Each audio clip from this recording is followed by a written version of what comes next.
Chrétiens, chrétiennes, j'aimerais commencer cette vidéo par un avertissement. Cette vidéo ne t'est pas adressée si tu es le genre de chrétien dont les oreilles ont toujours la démangeaison d'entendre rien que des choses agréables venant de ton pasteur, c'est-à-dire des choses qui te plaisent et ne contredisent pas ta vie de péché. Cette vidéo n'est pas pour toi si tu vis dans le péché et aimes ta vie de péché anti-complaisant. Tu peux la fermer sur le champ et aller chercher sur YouTube ou Dailymotion d'autres vidéos qui enseignent ce que tu veux entendre et non ce que Dieu veut que tu entendes.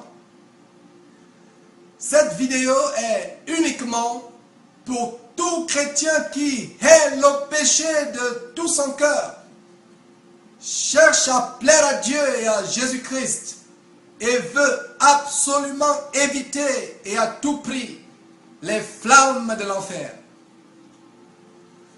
Beaucoup de personnes, en regardant cette vidéo, seront furieuses dans leur cœur, grinceront des dents contre moi, se boucheront les oreilles et me lanceront des pierres, tout comme les Juifs l'ont fait à l'égard d'Étienne, avant de le lapider, tout simplement parce qu'il leur disait la vérité.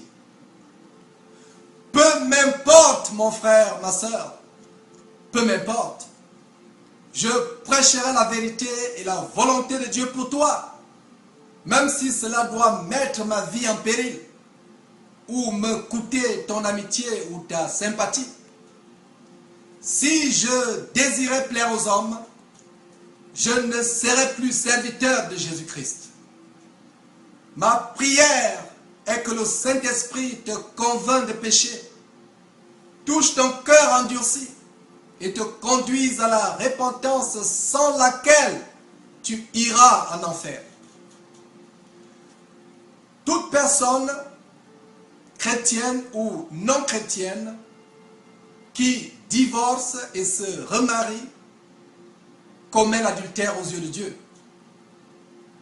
Tout homme ou toute femme qui se marie à une personne divorcée commet également l'adultère aux yeux de Dieu.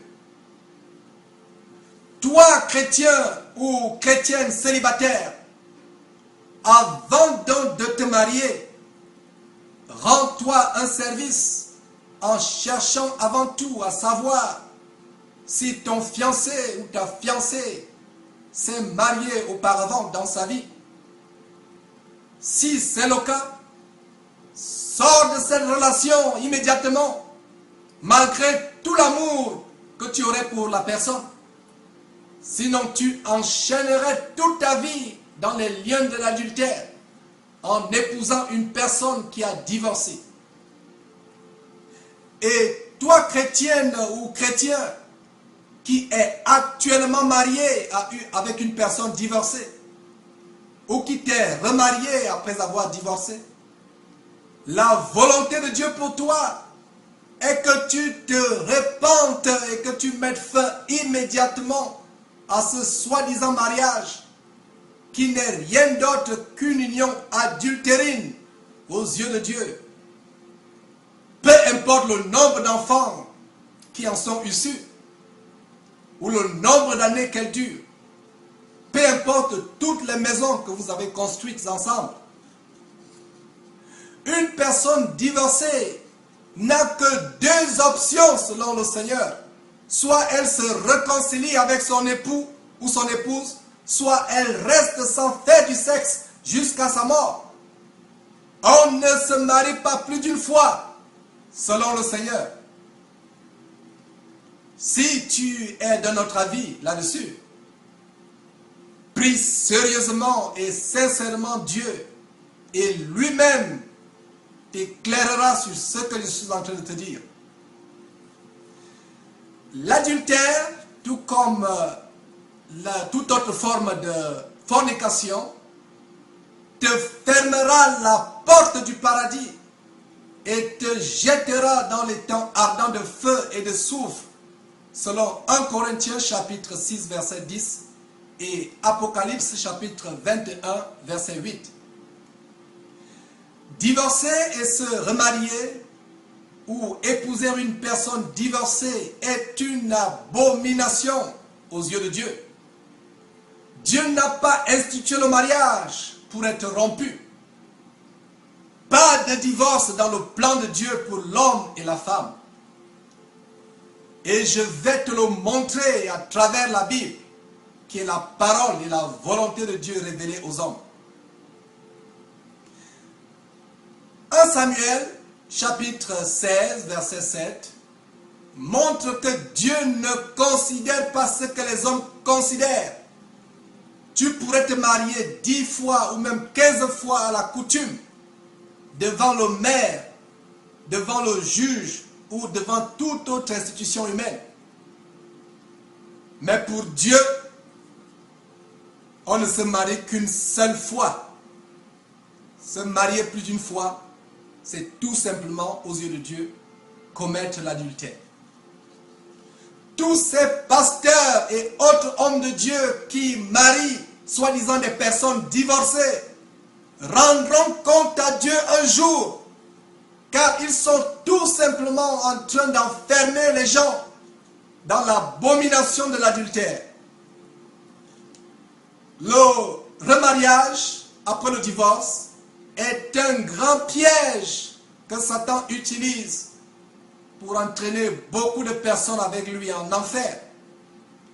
Des millions et des millions de chrétiens seront surpris un jour de se retrouver en enfer, juste parce qu'ils se sont remariés après avoir divorcé ou pour avoir épousé une personne divorcée. Dieu, par ma bouche, t'avertit aujourd'hui pour que tu évites ce piège ou que tu en sortes immédiatement si tu y es déjà enchaîné. Jésus-Christ te dit en Jean chapitre 14 au verset 15 que la preuve de ton amour pour lui, c'est que tu gardes ses commandements. Voyons donc maintenant quels sont les commandements du Seigneur par rapport au mariage et au divorce. Je te conseille d'ouvrir ta Bible et de lire avec moi attentivement ces paroles du Seigneur. En Matthieu, chapitre 5, au verset 32, Jésus-Christ déclare ceci. Je vous dis que celui qui répudie sa femme, sauf pour cause d'infidélité, l'expose à devenir adultère, et que celui qui épouse une femme répudiée commet un adultère. En Matthieu, chapitre 19, versets 3 à 9, il est dit que les pharisiens abordèrent Jésus-Christ et lui dirent pour l'éprouver, est-il permis à un homme de répudier ou divorcer sa femme pour un motif quelconque? Jésus-Christ répondit, n'avez-vous pas lu que le Créateur, au commencement, fit l'homme et la femme, et qu'il dit, c'est pourquoi l'homme quittera son père et sa mère, et s'attachera à sa femme, et les deux deviendront une seule chair. Ainsi, ils ne sont plus deux, mais ils sont une seule chair. Que l'homme donc ne sépare point ce que Dieu a joint. Pourquoi donc, lui dirent-ils, Moïse a-t-il prescrit de donner à la femme une lettre de divorce et de la répudier? Jésus leur répondit, c'est à cause de la dureté de votre cœur que Moïse vous a permis de répudier vos femmes. Au commencement, il n'était pas ainsi. Mais je vous dis que celui qui répudie sa femme, sauf pour infidélité, et qui en épouse une autre, commet un adultère. En Marc chapitre 10, versets 9 à 12, Jésus-Christ dit ceci, que l'homme donc ne sépare pas ce que Dieu a joint. Au verset 10, lorsqu'ils furent dans la maison, les disciples l'interrogèrent encore là-dessus. Il leur dit au verset 11 de Marc chapitre 10, « Celui qui répudie sa femme et qui en épouse une autre commet un adultère à son égard. Et si une femme quitte son mari et en épouse un autre, elle commet un adultère. » Luc chapitre 16, verset 18. Dans Luc chapitre 16, verset 18, le Seigneur déclare que quiconque répudie ou divorce sa femme et en épouse une autre commet un adultère. Et quiconque épouse une femme répudiée ou divorcée par son mari commet un adultère. L'apôtre Paul reprend ces commandements de Jésus-Christ en 1 Corinthiens chapitre 7, du verset 10 et verset 11. 1 Corinthiens chapitre 7, verset 10, verset 10 à 11. À ceux qui sont mariés, j'ordonne, non pas moi, mais le Seigneur, que la femme ne se sépare point de son mari, et si elle est séparée, qu'elle demeure sans se marier, ou qu'elle se réconcilie avec son mari, et que le mari ne répudie point sa femme. Tu viens donc de voir que le divorce n'est pas la volonté de Dieu.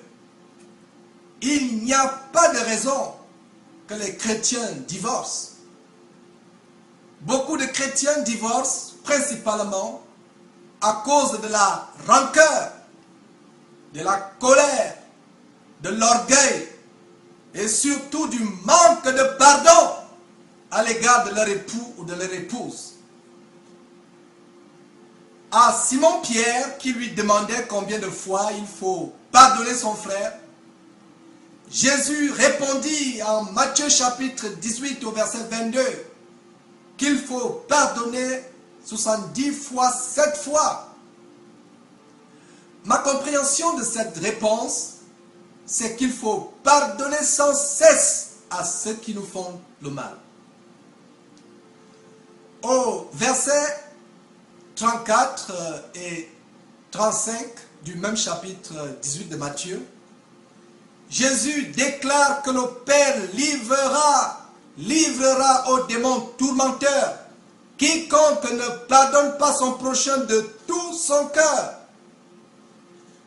En Matthieu chapitre 6, verset 14, Jésus affirme que si nous ne pardonnons pas aux hommes leurs offenses, notre Père ne nous pardonnera pas non plus nos offenses. Beaucoup de personnes se retrouveront en enfer un jour, tout simplement parce qu'elles ont manqué de pardonner à quelqu'un. Il n'y aurait pas de divorce parmi les chrétiens si les chrétiens pardonnaient leur époux ou leur épouse. Peu importe la faute commise, même s'il s'agissait d'un adultère. Les statistiques montrent qu'il y a désormais autant de divorces chez les chrétiens que chez les non-chrétiens. Si un doute subsiste encore dans ton cœur par rapport à la volonté de Dieu de ne se marier qu'une seule fois, je vais te conduire à la conversation entre Jésus et la femme samaritaine au bord du puits, en Jean chapitre 4. À partir du verset 15 de ce chapitre 4 de Jean, l'évangile de Jean, cette femme samaritaine dit à Jésus, « Seigneur, donne-moi cette eau afin que je n'ai plus soif et que je ne vienne plus puiser ici. » Au verset 16, Jésus lui dit, « Va, appelle ton mari. » La femme répondit, « Je n'ai point de mari. » Et Jésus lui dit, « Tu as raison de dire, je n'ai point de mari, car tu as eu 5 maris, et celui que tu as n'est pas ton mari. En cela, tu as dit vrai. Je terminerai cette vidéo par ce conseil de Jésus en Matthieu chapitre 5, du verset 29 au verset 32. Si ton œil droit est pour toi une occasion de chute, arrache-le et jette-le loin de toi, car il est avantageux pour toi qu'un seul de tes membres périsse et que ton corps entier ne soit pas jeté dans la géhenne. Et si ta main droite est pour toi une occasion de chute, coupe-la et jette-la loin de toi, car il est avantageux pour toi qu'un seul de tes membres périsse et que ton corps entier n'aille pas dans la géhenne.